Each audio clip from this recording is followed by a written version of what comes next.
Hi everyone, Jane here. Thank you for watching my video today.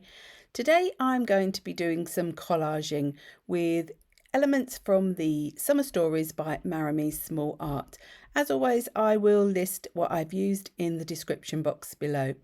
I am working in the 8x8 Dylusions journal today. It's one, I can't remember if it's just the plain one or if it's the one with the ledger lines in it. I can't remember and I can't quite see, but I'm going to be starting off with some acrylic paints. Now these are paints by IndigoBlu and I'm going for warm tan, I think it's steam whistle, peppermint tea and porcelain, but I wanted them to be a bit paler, so I'm adding in some white acrylic paint to a couple of the colours just to really sort of tone them down to a much paler colour.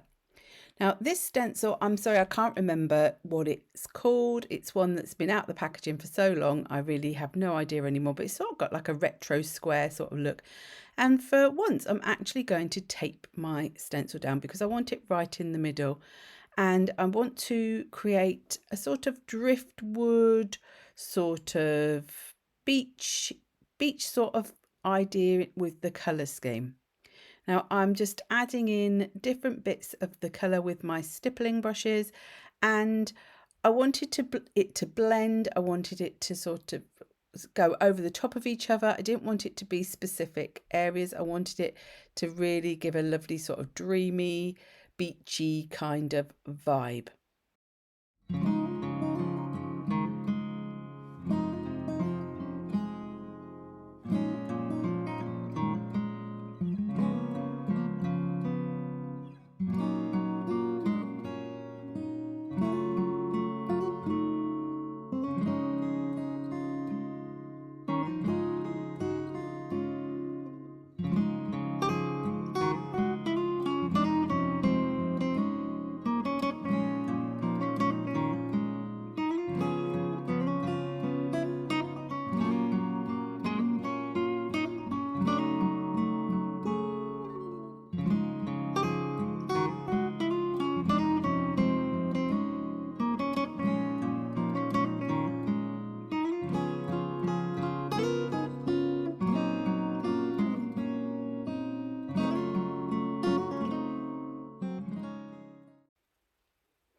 I really loved how this stenciling turned out, and that's going to become a bit poignant in a while. But I wanted to extend it slightly outwards as well because I felt it did look like quite a block in the middle of my page. So I just went back in with some of the paint and just dabbed it on, stippling it on, trying to get that sort of dotty, sort of broken up look with the different colours until I was happy with how it turned out.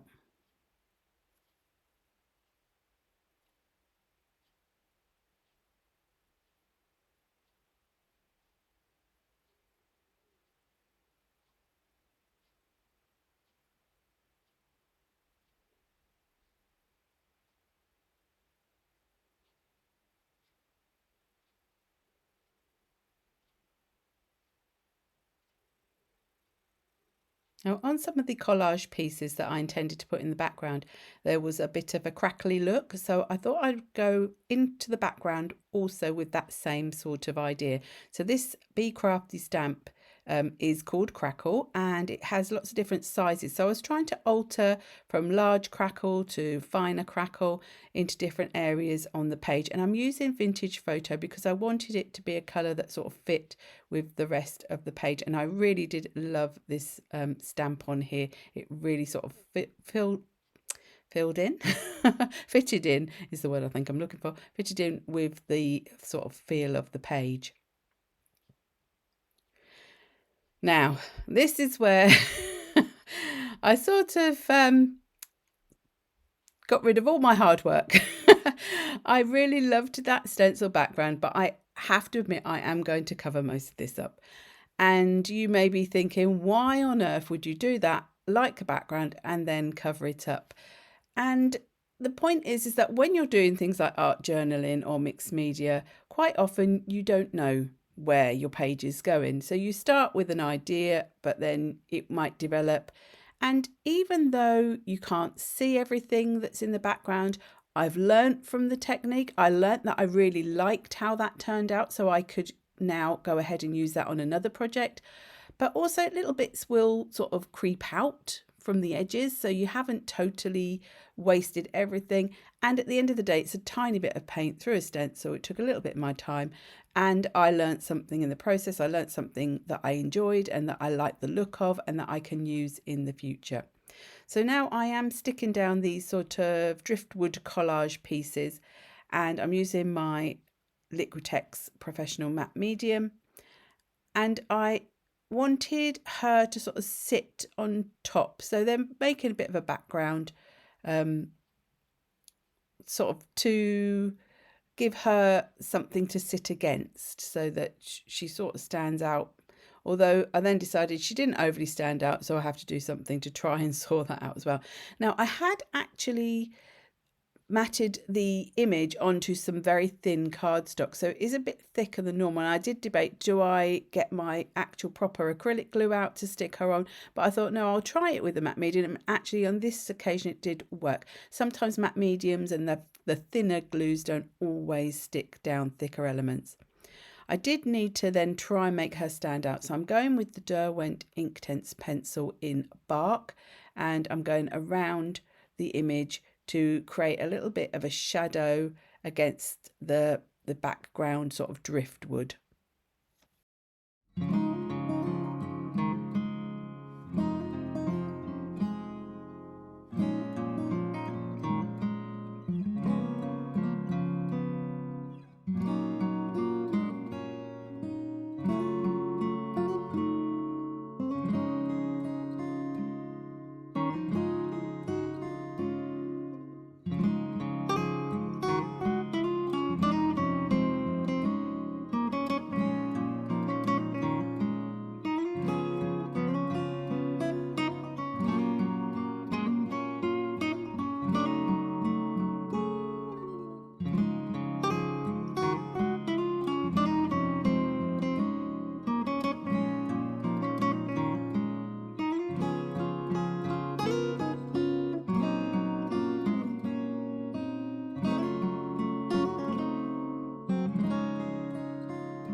Despite all the effort of that pencil, I still wasn't feeling that it was a dark enough shadow.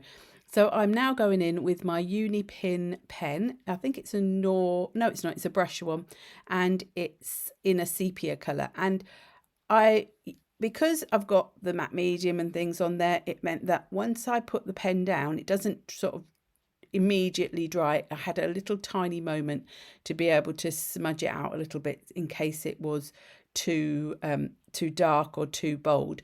As it happens, as I went around the whole image, I decided that actually that was what I needed, and I started actually just putting the pen in without worrying too much about getting rid of that darkness, because I did feel that whatever I was doing was not giving me enough of a shadow as I wanted.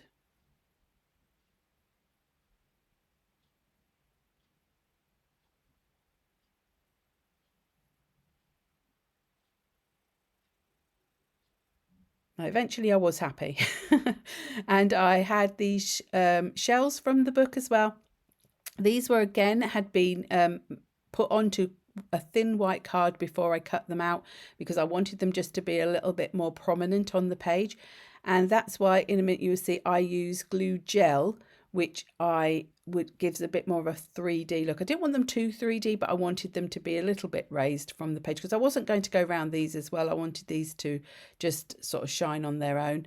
And the glue that I'm using is Pinflair glue gel, which comes in a tube, and then I decant it into the syringe to use. And I will put what it is in the description, but to be honest, there are different versions of this, so it's probably best to look wherever you are based to see if you've got something similar.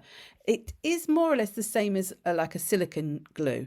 I don't use silicone glue because I'm very, very sensitive to the smell of it. So the Pinflair, the other one is Crafter's Companion do Collage glue gel which is meant to be odorless. They're still not odorless to me, to be quite honest, but they are a lot more odorless than silicone glue, which I really cannot work with. So if it's something that you struggle with in terms of having like a 3D glue, they are better if you don't like that smell of the silicone. The sentiment comes from the book as well, and I'm just cut it up into pieces, and I will be sticking that on and just doing a quick board around them. So thank you ever so much for watching my video today. I hope you enjoyed watching, and if you did, please do give it a thumbs up, and if you haven't already subscribed, it would be fabulous if you could subscribe as well if this is the sort of content you would like to watch. And until the next time, bye bye.